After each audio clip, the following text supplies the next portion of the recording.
오늘 이 제목대로 내가 그들에게 축복하리라고 이렇게 말하는 것은 야곱이 자기 이제 손자들에게 축복하겠다는 말이었습니다.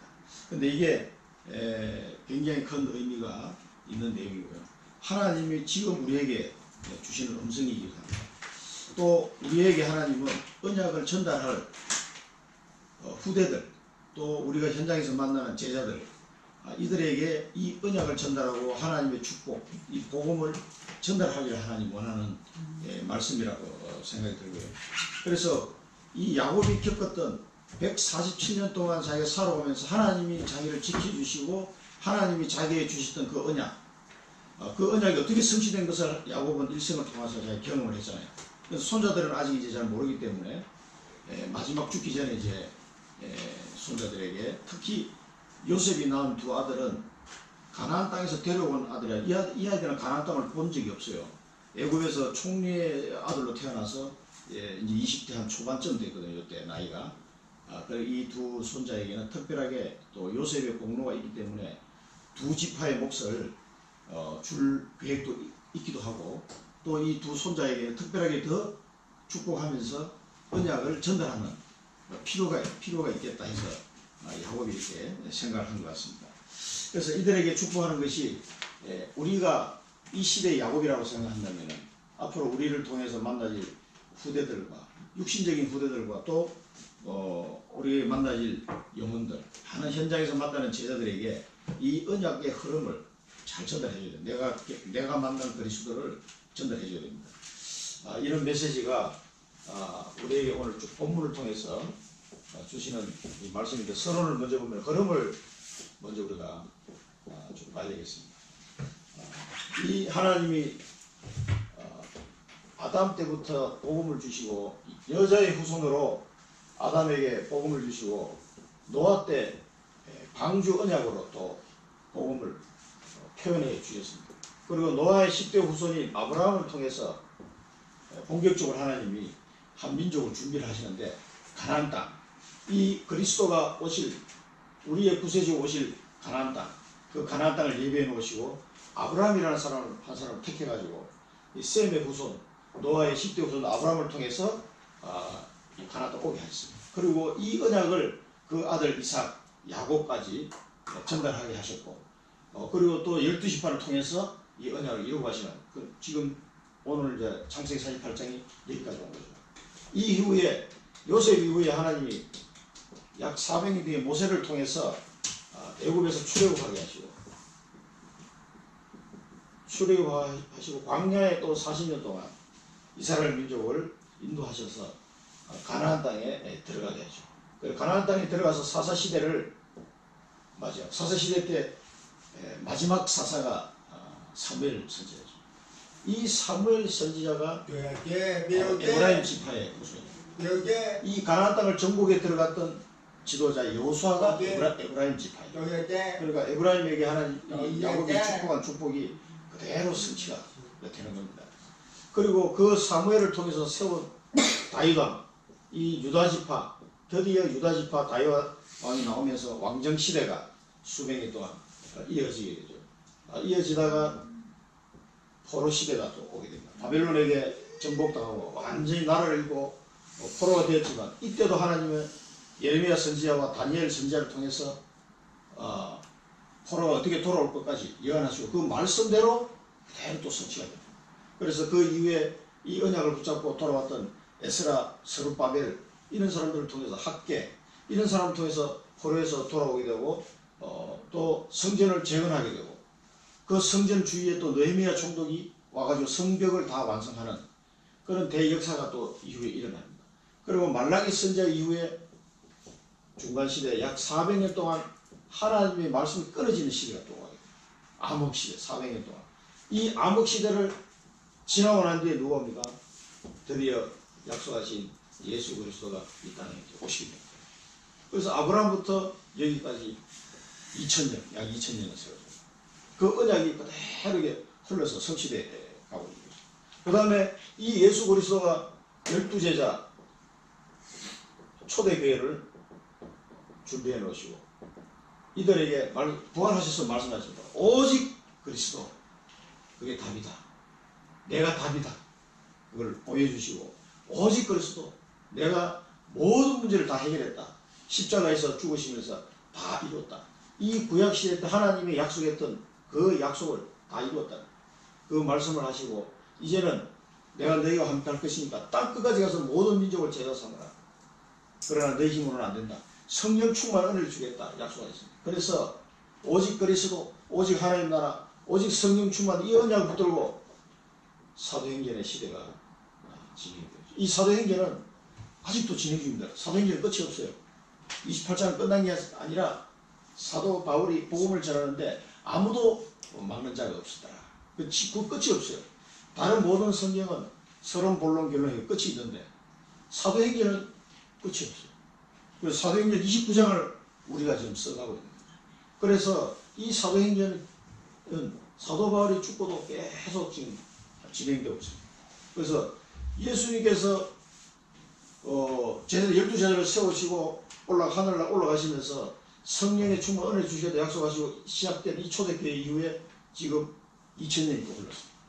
아브라함부터 여기까지 2000년, 여기서부터 지금 현재 우리가 약 한 2000년 흘렀습니다. 그래서 계속 세계 복음화 될 때까지 이 복음은 흘러가게 되어 있습니다. 이게 이제 하나님의 인류 역사의 역사. 그래서 인류 역사는 하나님의 구원의 역사를 모르는 사람은 인류 역사가 이게 어떻게 와가지고 어떻게 흘러가는 거지 전혀 감을 잡을 수가 없습니다. 그래서 구원사, 이 모든 인류 역사는 하나님의 구원사를 가지고 그럼 하나님이 어떤 나라를 축복하시고 어떻게 할 건지 잘 보셔야 됩니다. 그럼 지금 이 사도행전 역사가 사도 바울을 통해서 로마까지 가서 로마에서 프랑스와 스위스와 독일로 가서 전 유럽을 해서 그 다음에 영국으로 루터와 칼빈을 통해서 종교개혁을 하고 그 세워놓은 신학이 지금까지 약 500년 지나잖아요. 500년 동안 지나오면서 그 신학을 바탕으로 제대로 성경을 해석하기 시작하고 성경을 번역하게 되고 전 세계로 이 복음이 성경책이 전달됐습니다. 수많은 언어로 번역돼서 전 세계로 전달되는데 그 전달하면서 수많은 사람들 죽었거든요. 그런 목숨을 걸어가면서까지 그렇게 지금도 진행이 되어가고 있습니다. 그래서 영국에서 미국으로 청교도들이 도망와가지고 나라를 세운 나라 미국이에요. 그 지금 미국 한마디에 그냥 전 나라가 다 바짝 신경 쓰고 있어요. 12일날 트럼프 한마디에 그냥 온 세계 왔다 갔다 해요. 사실. 경제적으로도 그렇고 정치, 군사 모든 면에서 아직도 미국을 따라가려고 합니다. 미국 한 나라의 군사력이 유럽 전체 합친 것보다 더 많다.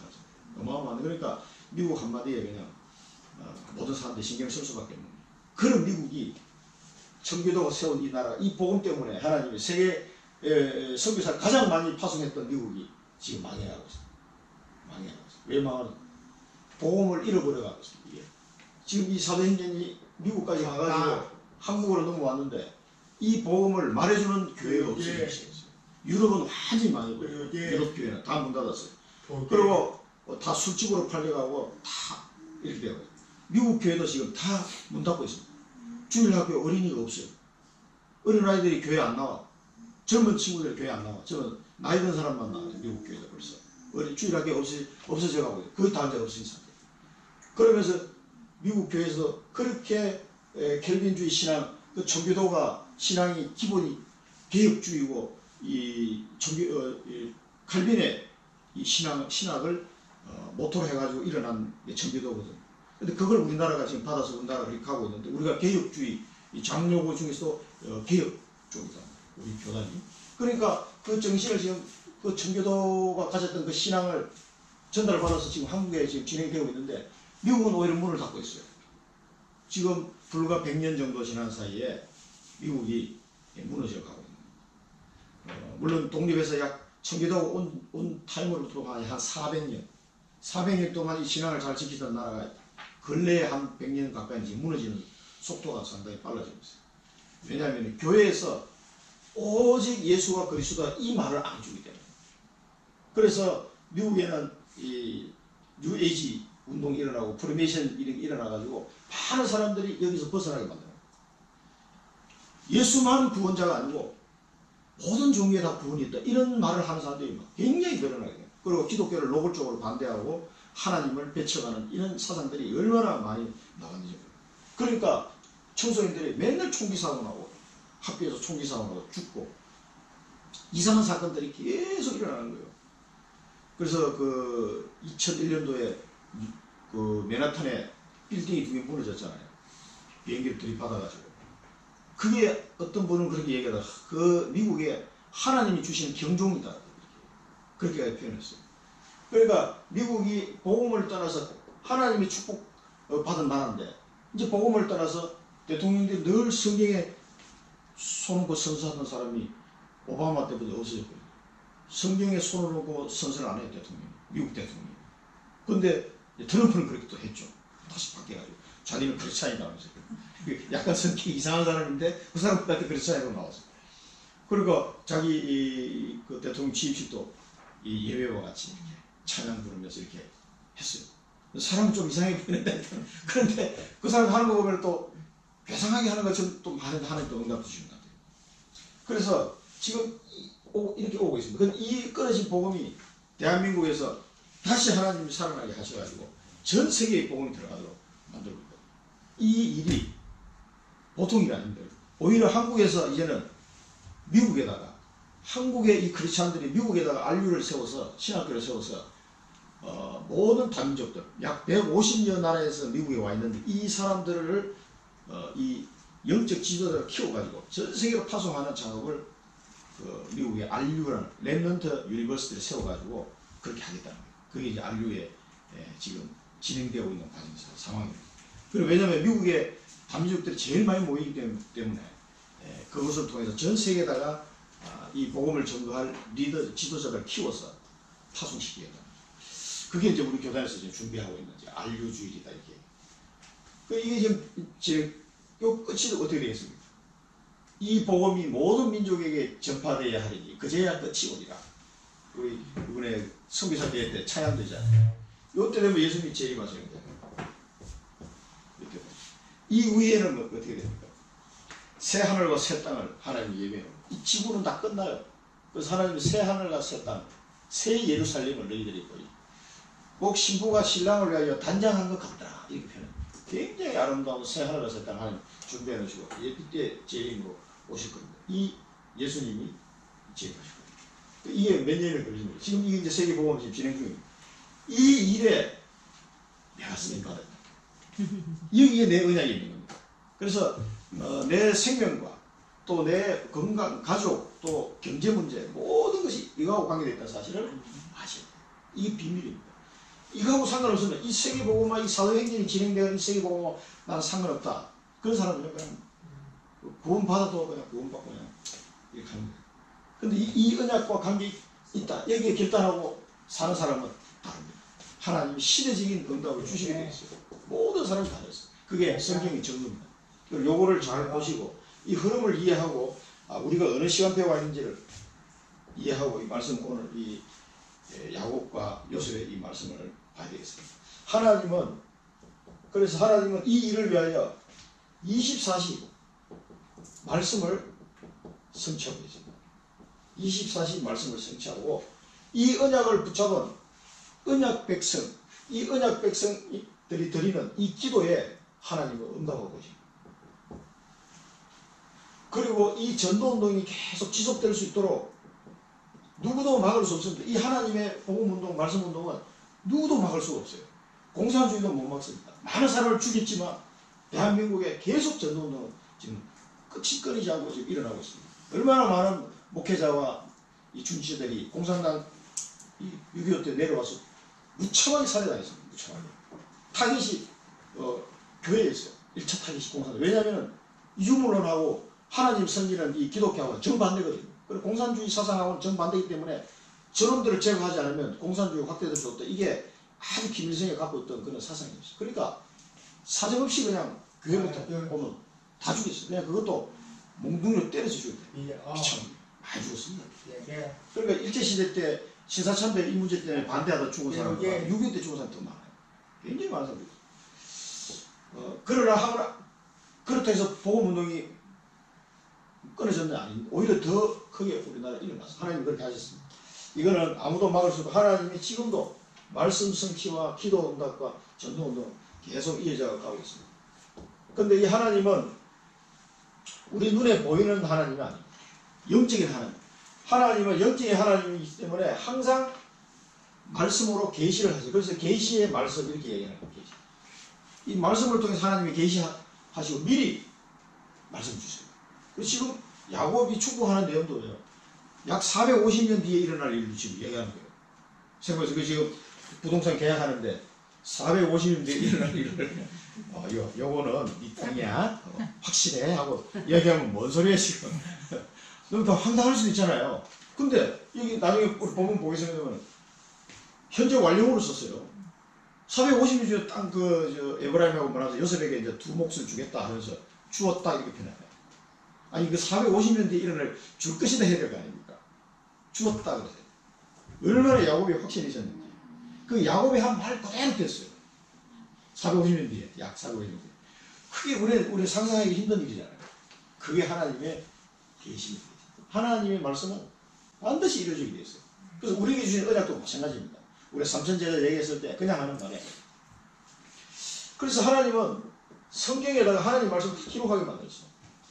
수많은 사람이 고생해가면서 기록한 겁니다. 이거 기록하는데 그냥 되어진 게 아니에요. 그냥 사무실에 앉아서 이렇게 기록한 게 아닙니다.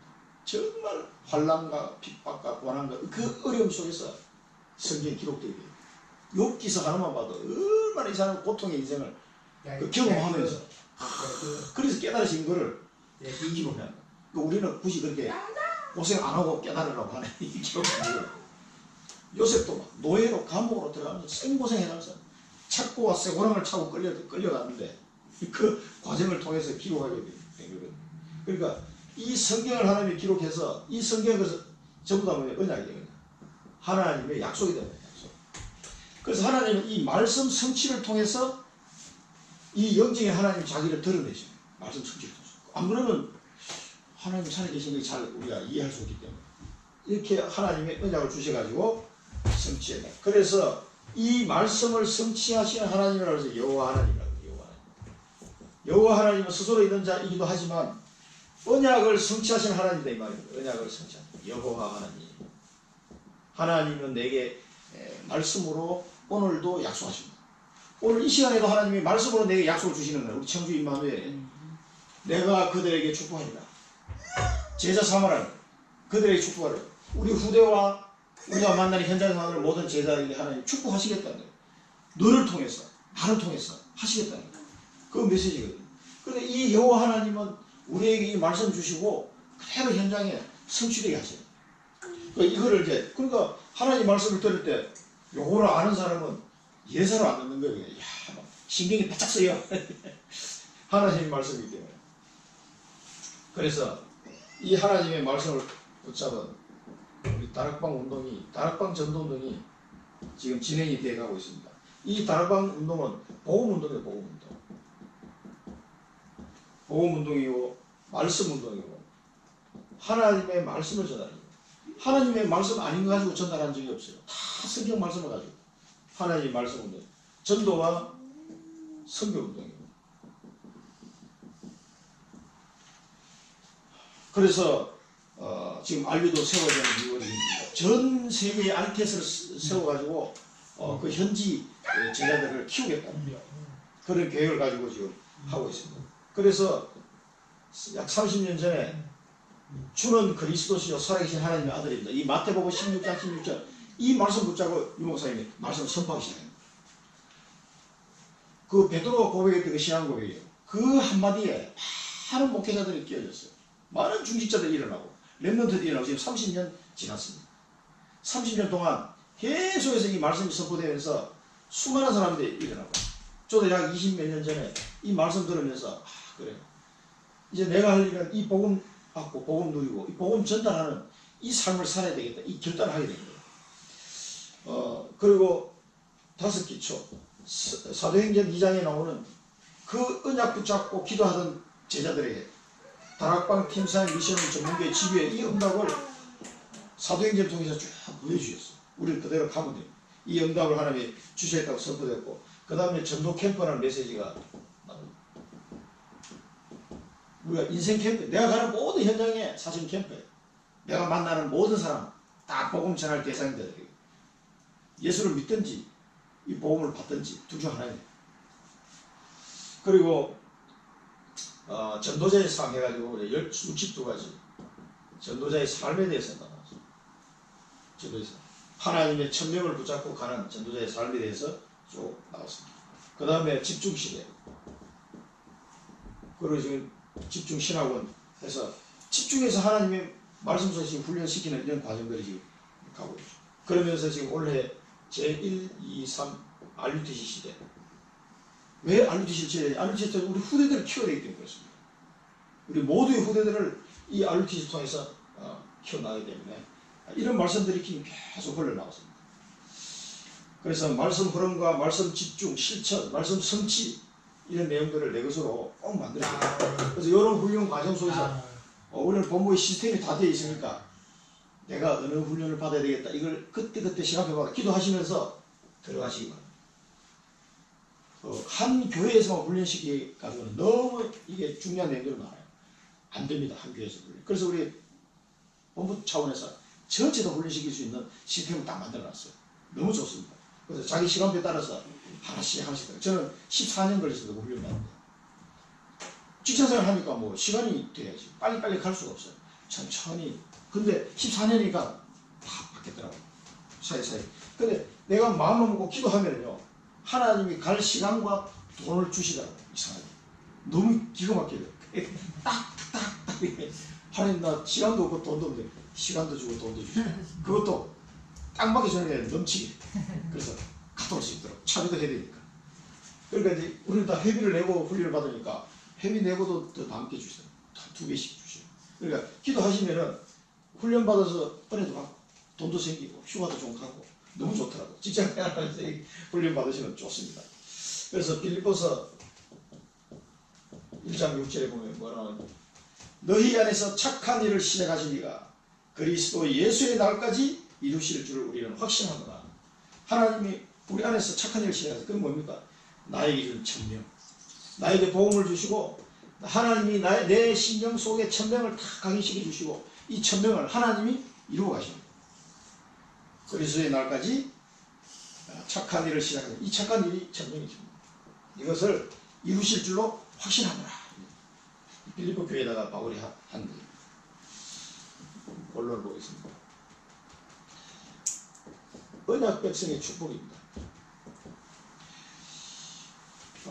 이 야곱이 140년 동안 살아오면서 자기 가슴에 새겨져 있던 이 언약의 비밀들을 자기 손자에게 얘기해 주는 거예요. 그 147년 동안 그 험악한 나그네 세월을 살아온 이 야곱이 많은 시행착오도 겪고 언약 성취를 받잖아요. 그러니까 그 손자들에게 얘기할 때 얼마나 가슴이 뜨거웠겠어. 그러면서 옛날 이야기를 하면서 그 언약을 다 전합니다. 왜냐하면 이 손자들은 이 가나안 땅에 있던 손자들은 자기가 늘 오랫동안 같이 지내면서 언약을 전달했지만 이 손자들은 그렇게 할 시간이 없었어요, 사실. 그래서 이 애굽에 와서 약 한 17년 동안 살아가면서 마지막으로 이 손자들에게 언약을 전달하는 그런 상황입니다. 48장 3절에 보면은 루스라는 동네가 나오죠. 루스가 어딥니까? 루스가 가나안 땅에 루스가 베델이죠. 베델. 루스는 옛날 지명 이름이고 그 루스라는 데서 도망가다가 야곱이 하나님을 만난 자리예요. 그래서 그 지명 이름을 바꿨어요. 야곱이 베델이라고. 하나님의 전, 하나님의 집 이런 의미인데 이 이름 바꿔서 루스를 하자고 자기가 베델로 이름 새로 지었어요. 너무 기뻐가지고. 그래서 여기서 처음으로 하나님을 그래서 하나님이 이 가나안 땅을 너와 내 후손에게 주겠다. 이때 약속받은 거예요. 그리고 네가 어디로 가든지 네가 다시 가나안 땅으로 돌아오게 내가 할 것이고 네가 어디로 가든지 내가 네게 허락한 모든 것을 다 이루도록 내가 너를 떠나지 아니할 것이다. 그 하나님이 약속을 주셨거든요. 너를 통해서 한 민족이 일어나겠다고. 그래서 베델에서 2번 하나님의 말씀을 들은 거죠. 갈 때 또 가나안 땅에 돌아와가지고 20년 만에 돌아왔다가 약 30년 만에 베델에서 또 하나님의 말씀을 받은 거죠. 그래서 이 베델에서 받았던 그 언약을 자기 손자에게 전달합니다. 이 베델은 야곱에게 평생 잊어버릴 수 없는 시간표였어요. 이 시간표가 우리에게도 필요합니다. 내 평생 천명을 확인하는 그 시간표. 그 시간표. 그 하나님과 나 사이 1대1로 평생의 이 언약을 확인하는 시간표. 그래서 야곱은 베델을 절대 잊어버릴 수 없는 곳이에요. 저도 지금까지 살아오면서 몇 번 하나님이 그런 시간을 주셨어요. 하나님 앞에 엎드려 기도하면서 내 인생을 놓고 인생을 걸고 하나님의 답을 얻어야 될 시간표잖아요. 너무 답답하고 내가 어떻게 살아야 될지도 모르고 앞이 캄캄할 때 그런 몇 번 있었거든요. 그때마다 엎드렸을 때 하나님이 마치 야곱이 베델에서 언약을 받은 것처럼 저에게 하나님이 그 천명을 주셨어요. 사람이 사귀었더라. 이제 막 혈액순환이 좀 되고 그 살아났어요. 근데 너무 감사해요. 저는 잊을 수가 없어요. 그 시간을 지금도. 그 이런 언약에 받고 언약 받고 그 천명을 보여서 하나님께 정말 결단하는 이런 시간표가 우리는 꼭 필요합니다. 그러면서 자기 손자들에게 전능하신 하나님이 그렇게 소개를 하게 됩니다. 그러면서 두 번째는 보면은 그때 받았던 48장 4절에 보면은 생육하고 번성하라. 그 자기가 받았던 은혜를 이야기하는 겁니다. 생육하고 번성하라. 또 너를 통해서 많은 백성이 나올 것이다. 백성의 회가 나올 것이다. 너를 통해서 많은 왕이 나올 것이다. 생육하고 번성하고 많은 백성이 나게 할 것이다. 이 언약을 받은 걸 얘기합니다. 우리는 뭡니까? 삼천제자. 나를 통해서 많은 복음이 전해져서 생육하고 번성해서 수많은 제자들이 일어날 것을 하나님이 말씀하시는 거예요. 너를 통해서 내가 삼천제자를 세우겠다. 그 얘기한 지 계신 분들이 앞으로 삼천제자의 애를 낳는 이제 시조가 되는 거예요. 시조. 삼천제자의 시조. 삼천제자 되게 많은 분이 많지 않습니다. 세계 1천만 제자를 향해 가는 거거든요. 그 중에 우리에게 맡겨진 삼천제자.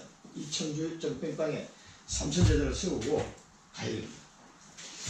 그리고 237개 나라. 그때 김지성 조사하셨죠. 13개 민족이 청주에 와 있다고 지금. 이 다민족들 제자들 찾아내야 돼요. 그러면서 하나님이 야곱에게 주신 약속 가나안 땅. 이게 이제 육신적인 땅이기도 하지만 또 그 복음을 받을 사람을 하나님의 예배하는 사람을 영적으로 땅이라고 볼 수 있어요. 우리가 예수 믿기 전에는 이 사단의 나라, 그걸 복음을 전해서 하나님 나라로 바뀌는, 그래 하나님 나라로 바뀌는 가나안 땅. 이 여기에 내 후손을 후손에게 이 가나안 땅을 줘서 영원히 영원한 소유가 되게 할 것이다. 이 언약을 받은 것을 자기 손자한테 지금 이야기하는 겁니다. 그래서 이 하나님의 나라, 이 가나안 땅에 오실 그리스도, 이 그리스도로 오실 이 언약을 성취할 이스라엘 12지파, 그 후손을 지금 이야기해요. 우리를 통해서 30명의 말씀 사역자가 일어나고 그 말씀 사역자를 통해서 삼천제자를 세우는 이 언약의 여정이 우리 앞에 지금 놓여 있는 겁니다. 그래서 RUTC도 세워서 우리 후대들이, 우리 정은서 성도님도 후대들이 꼭 복음을 받아야 돼요. 자기들 복음만 해서 저는 복음만 해서 보현이가 딱 금메달 따는 꿈을 늘 꾸는데 올림픽에 나가서 그냥 할렐루야 하고 딱 금메달 따는데, 그래가지고 어떻게 해서 이렇게 됐다고 하나님이 나를 인도하셨다고 이거 한마디 해버리면 그냥 전 세계에 그냥 복음 전해지는 거예요. 그런 거를 하나님이 원하시는 거예요. 이 시대에 렘넌트가 어떤 렘넌트가 나올지 모릅니다. 다윗이 목동인데 얘가 왕이 될 줄 누가 알았겠어요. 이 꼬마가 저 골리앗을 돌 한 방에 그냥 끝내버릴 줄은 도저히 사람으로서 상상할 수 없는 일이에요. 그게 뭐냐면 하나님의 언약이에요. 이 에브라임 이 손자들을 통해서 생각해보세요. 에브라임과 머나세가 물론 자기 아빠 요셉한테 언약을 들었겠지만 얘네들은 총리 아들로 태어나가지고 애국의 귀족으로 살아가고 있는데 저 가나안 땅 시골에서 온 자기 사촌 동생들하고 사촌 형들하고 다르단 말이에요.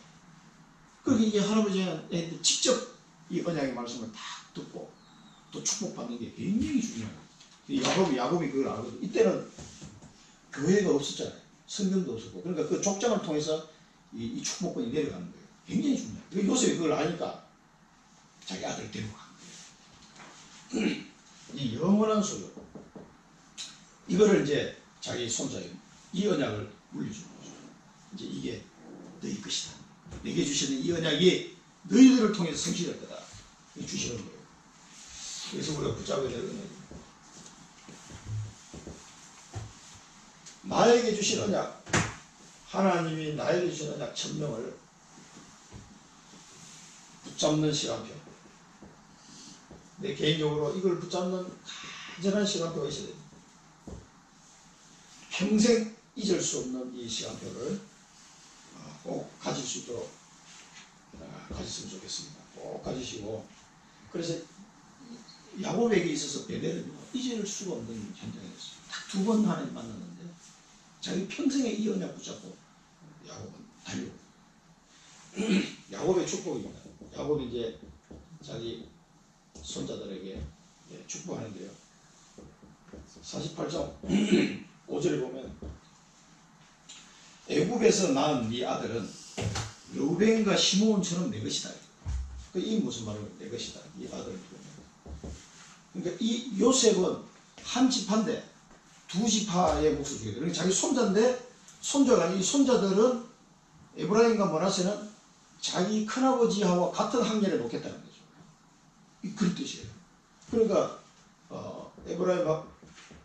에브라임하고 므낫세는 나중에 가나안 땅 갔을 때 요셉 지파가 한 지파의 몫을 받는 게 아니라 에브라임 지파 땅 받고 므낫세 지파 따로따로 받습니다. 그래서 평생 영원토록 12지파의 그 반열에 서서 쫙 진행이 됩니다. 예. 보시면은 그래서 이거 내 것이다 얘기했을 때는 이제 그 자기 아들 확률로 놓겠다는 거죠. 어마어마한 축복이에요. 사실은 이 애굽의 므낫세 이때 나이가 요셉이 나이가 56세쯤 됐어요. 자기 아버지가 147세, 56세쯤 되고 에브라임과 므낫세가 20대 한 초반쯤 됐던 나이예요. 그런데 이 총리 아들을 태어나서 계속 이 귀족으로 살았기 때문에 태어나니까 자기 아버지 총리야. 자기 어머니는 그 제사장의 딸이고, 그러니까 완전 그 애굽에서는 초엘리트 층에서 이 사람을 살았다. 완전 그 애굽의 아주 중요한 교육을 다 받으면서 귀족으로 살았잖아요. 그러니까 야곱이 이 손자들에게 심어야 될 거는 뭐냐면은 너희는 애굽의 귀족이 아니다. 너희는 12지파야. 이거 심는 겁니다. 이 자기 정체성의 정체성. 너희는 내 것이다. 그래서 12지파의 정체성을 심는. 그렇지 않으면은 애굽 문화에 물들어가지고 이제 야곱과 요셉이 죽고 난 뒤에 에브라임과 므낫세가 자기 또 아들을 손자한테 또 전달해야 되잖아요. 이게 전달이 안 돼. 애굽 문화에 완전 물들어가지고 앞으로 몇 대 후에나 떠나야 되는데 400년을 더 기다려야 되는데, 그러니까 확실하게 에브라임과 므낫세에게 너희는 애굽의 귀족이 아니야. 너희는 총리 아들이 네 정체성이 아니야. 너희는 12지파. 이 정체성을 확 심는 겁니다. 그래서 야곱이 이렇게 가만히 말하는 거 보면요, 굉장히 치밀하게 지금 자기 손자들에게 지금 얘기하고 있어요. 그리고 이 요셉이 자기 아버지의 축복권을 알고 있었어요. 이게 어떤 건지를. 그리고 자기 할아버지가 자기 정조 할아버지가 자기 아버지에게 축복했잖아요. 그때 내려온 이 장자권의 축복이 요셉은 알거든. 이 족장들의 한마디가 곧 하나님의 말씀이 그렇게 전달되어 왔기 때문에 요셉은 사실 세상적으로 보면 요셉이 총리잖아요. 재산도 엄청 많아. 그럼 자기 아들한테 물려줄 게 얼마나 많겠어요. 자기 친족들 자기가 단독에 살리는데. 그럼 세상적으로 자기 아들한테 주고 자기가 주면 돼. 물려주면 돼. 근데 자기가 해줄 수 없는 게 있어. 그럼 영적 축복이에요. 이 영적 축복은 자기가 줄 수 없어요. 누가? 자기 아버지. 요셉이 줄 수 있는. 야곱이 줄 수 있는. 그래서 이 영적 축복이 자기가 총리로, 실세 총리로 지금 몇 년 총리했으니까 26년간 지금 총리하고 있는 건 지금 56세쯤 됐으니까 26년간 총리하고 있었으니까 뭐 얼마나 재산이 많겠어요. 흉년 때 싹 다 긁었으니까 사실. 그 완전히 뭐 엄청 좋을 거라고. 그러니까 보너스가 얼마나 많이 줬겠어요. 그런데 그게 아니라 하나님의 영적 축복. 그 많은 애굽에서 본 재산이 의미가 없는 거예요. 요셉의 눈에. 이 아들이 꼭 받아야 될 축복, 영적 축복이에요. 그래서 자기 아버지에게 데려온 겁니다. 언약적 축복, 영적 축복. 이것 때문에 데려온 거예요. 뭐 물질적인 건 다 있습니다. 이 언약을, 영적인 축복, 언약의 축복, 자기 아버지에게 이 축복을 받아서 이거는 누구도 줄 수 없어요. 이 당시에서는 야곱만 줄 수 있는 특권이에요, 특권. 그러니까 그냥 데려온 거예요. 그래서 요셉이 하는 거죠. 딱 자기 아들 물어놓고 자기 아버지 앞에 엎드려 큰절을 하잖아요. 그때 큰절 그냥 육신 아버지 때문에 하는 거 아니에요. 하나님의 이 언약을 붙잡은 제사장, 선지자, 왕, 그런 어떤 직분의 역할을 하는 사람이기 때문에 아버지 앞에 큰절을 딱 올리고 아들을 이제 이 축복기도 받더라고 딱 데리고 있는 거죠. 이게 이 행동을 가만히 보면은요, 얼마나 요셉이 이 영적 축복, 이 언약적 축복이 중요하다는 걸 아는 사람이에요, 요셉이.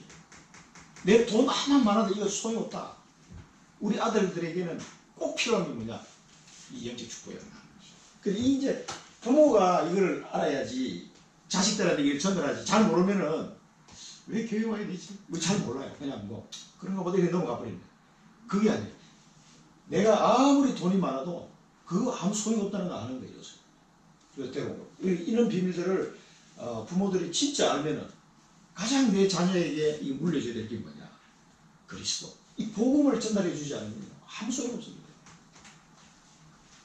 꼭 이 비밀을 아셔야 돼요. 이 요셉이 하는 걸 보면은 기가 막힙니다.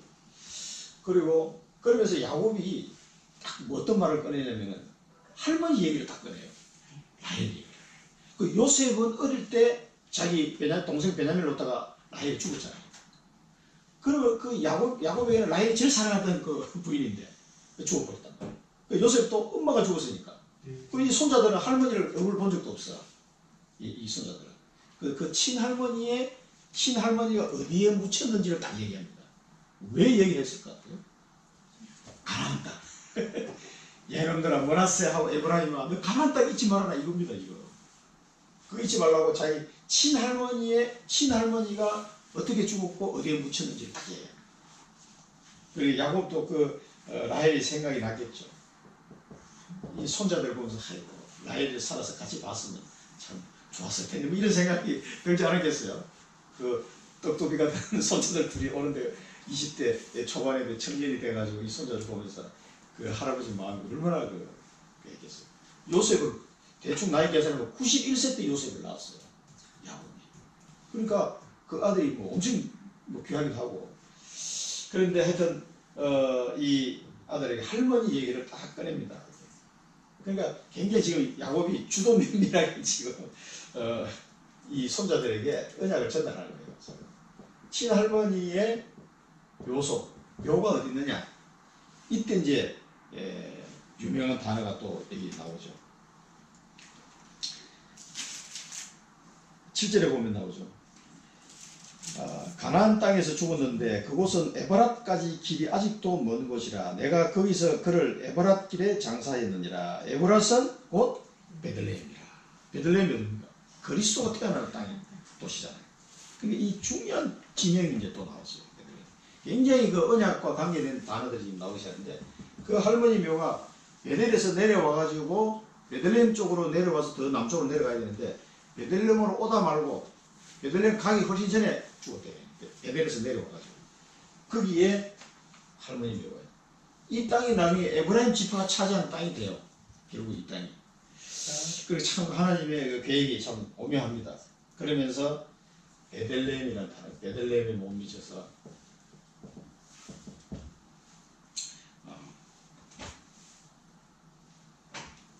묘소가 있다. 그래서 이 땅을 에브라임과 머나세야 절대 잊어버리지 마라 그 뜻입니다. 이게. 그럼 이 친구들도 할머니 묘가 있으니까 그 조상의 묘라는 건 굉장히 상징하는 게 다시 그쪽으로 돌아가게 만드는 이런 게 있어요. 그 보통 보면 가족묘 해가지고 이렇게 산들 입고 그렇잖아요.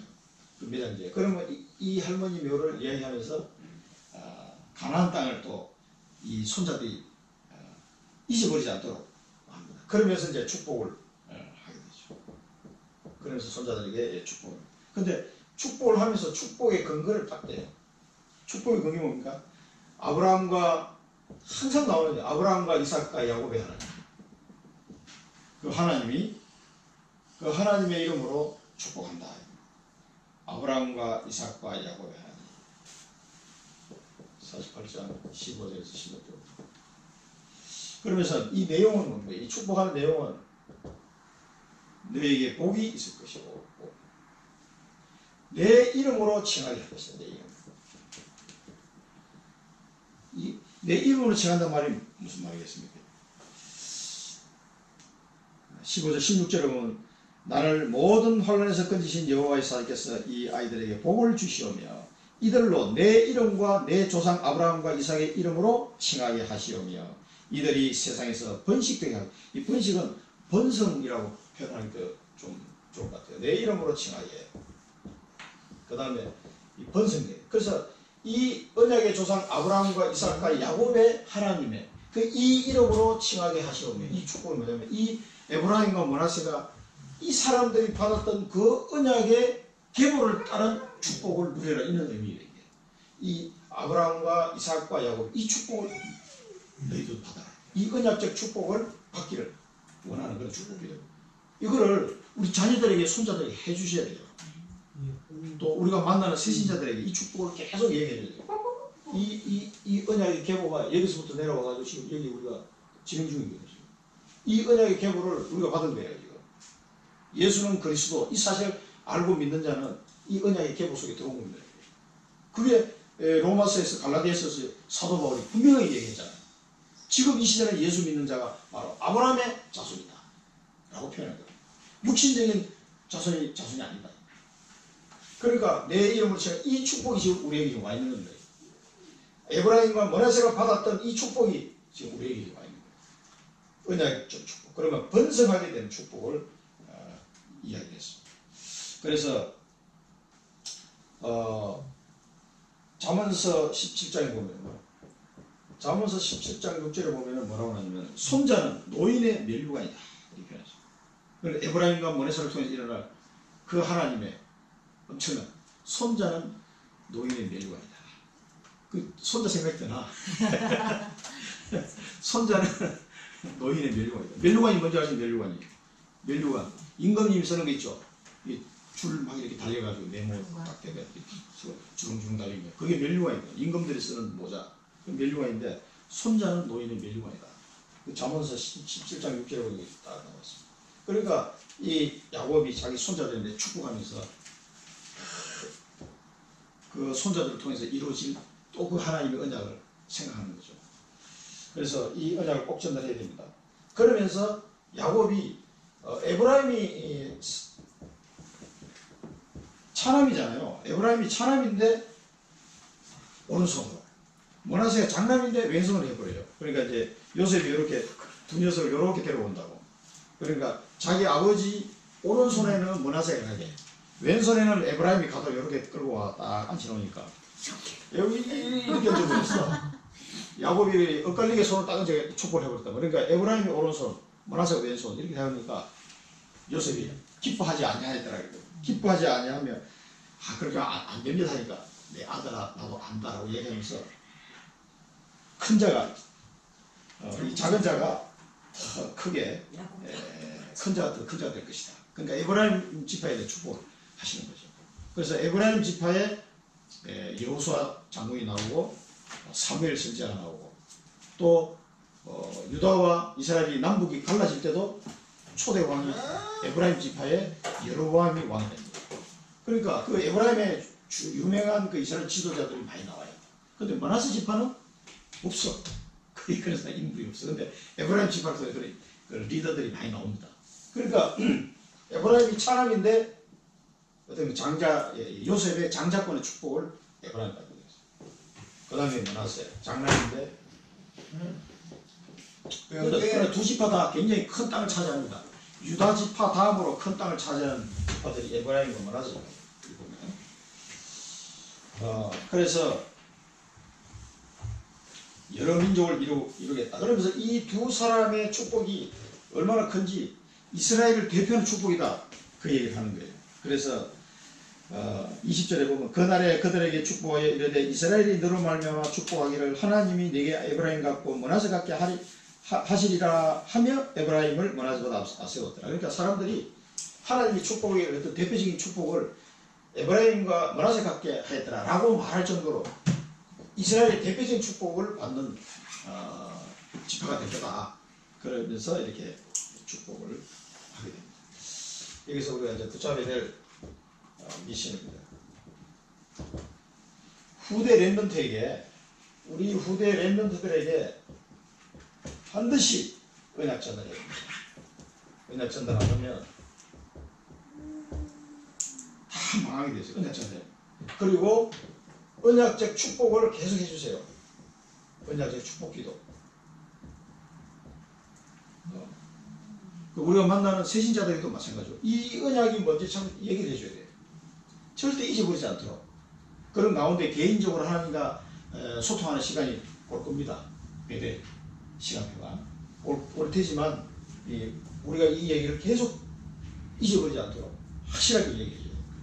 반복해서 하지 않으면 잊어버립니다. 하나님 이제 미래 비전입니다. 미래 비전에서 야곱이 나는 죽으나 다 누구나 왔다가 또 가야 됩니다. 천년만년 살 수가 없잖아요. 가야 돼. 야곱한테는 죽을 시간표가 왔다가 죽지만은 너희는 조상의 땅으로 돌아가게 될 것이다. 마지막 유언처럼 그 손자들에게 또 요셉에게 이야기를 하는 겁니다.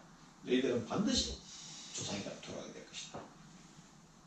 그러면서 하나님이 너희와 함께 할 것이다. 하나님이 함께 하심으로 조상의 땅으로 돌아가게 될 것이다.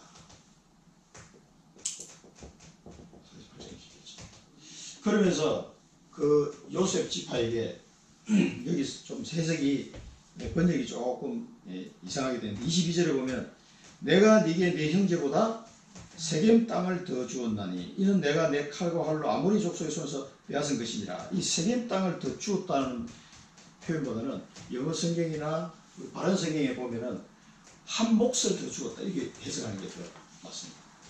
한 몫을 더 주었다. 그래서 조금 해석이 그래. 그래서 내 형제보다 한 몫을 더 주었다. 그 표현입니다. 한 몫을 더 주었다. 48절이죠.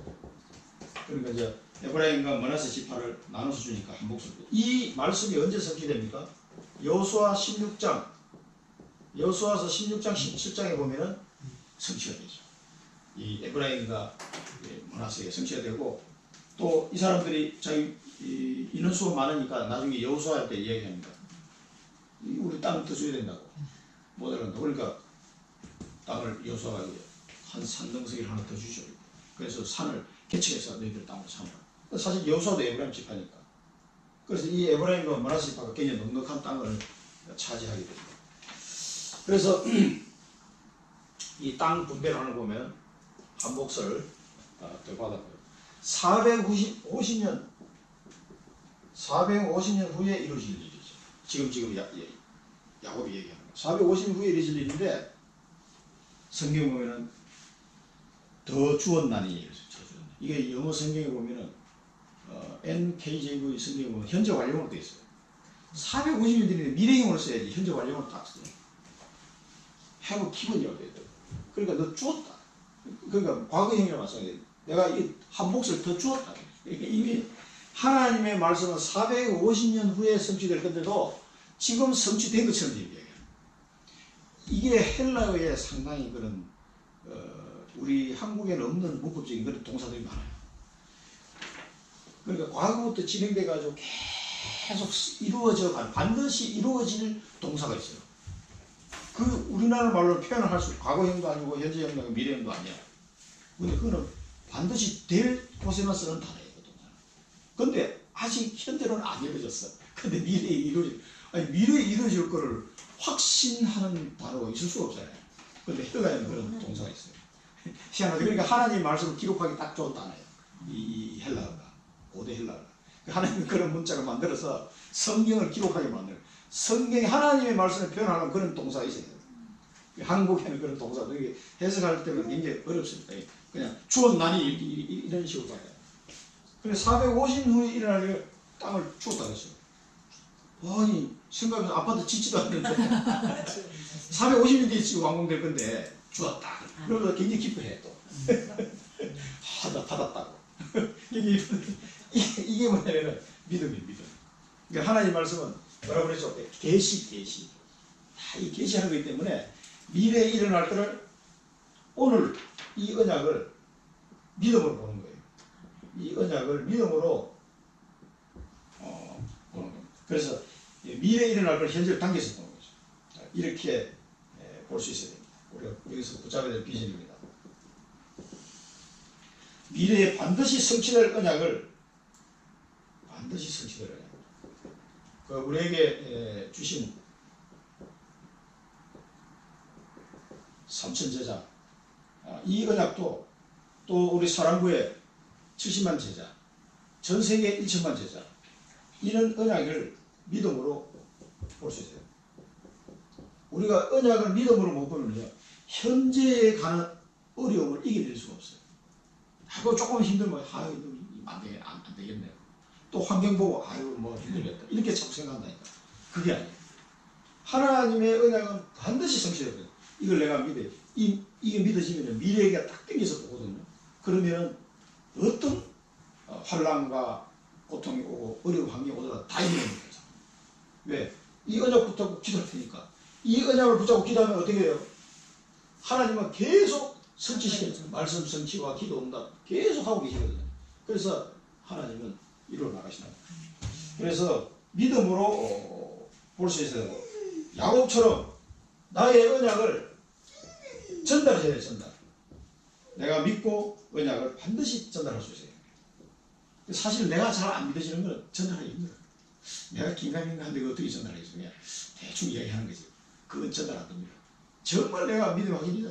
딱 얘기할 때 상대방이 들을 때 엄마가 진짜 믿고 있구나. 이게 탁 가슴 와요. 그 자녀들에게도 이렇게 전달돼요. 그래서 믿는 만큼 전달돼요. 그래서 이 자, 오늘 이 말씀 보면서 결론입니다. 언약 확인.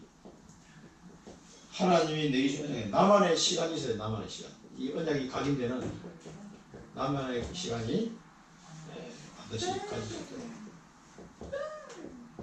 그 다음에 우리 후대들에게, 육신적인 후대도 해당되고 우리가 만나는 현장에 만나는 모든 제자들에게 복음과 언약을 전달해야 됩니다.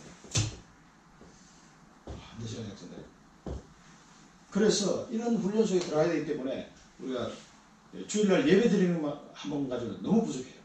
그렇기 때문에 우리가 주중에 또 만나서 따라반을 하고 또 법무 훈련도 가고 계속 하는 겁니다. 그래서 이 언약이 끊어지지 않고 계속 전달될 수 있도록.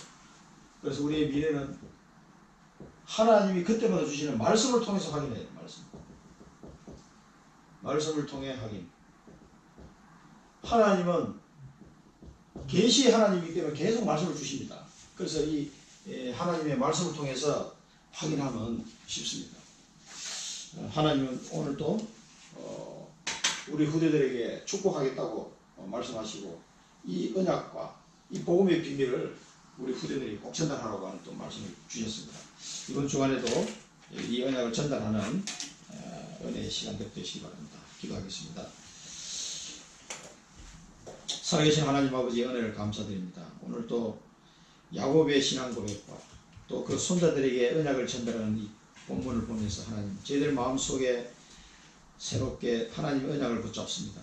저희들 이 청주 현장에 3천 제자를 세우라고 명령하시는 하나님께서 저희들에게 이 귀한 언약을 주셨사오니 하나님 이 언약을 그대로 이루어 가실 줄로 확신합니다. 한시도 이 언약을 잊지 않게 하시고 복음의 말씀을 들으면서 이 언약이 어떻게 성취될 것을 알고 성령 인도받는 저희들 되게 하여 주옵소서. 아멘. 저희들의 육신의 후대들과 또 현장에서 만나는 모든 영적인 후대들에게 이 복음과 언약을 전달하는 전도 제자의 삶을 살아갈 수 있도록 인도하여 주옵소서. 예수 그리스도 이름으로 기도드립니다. 아멘.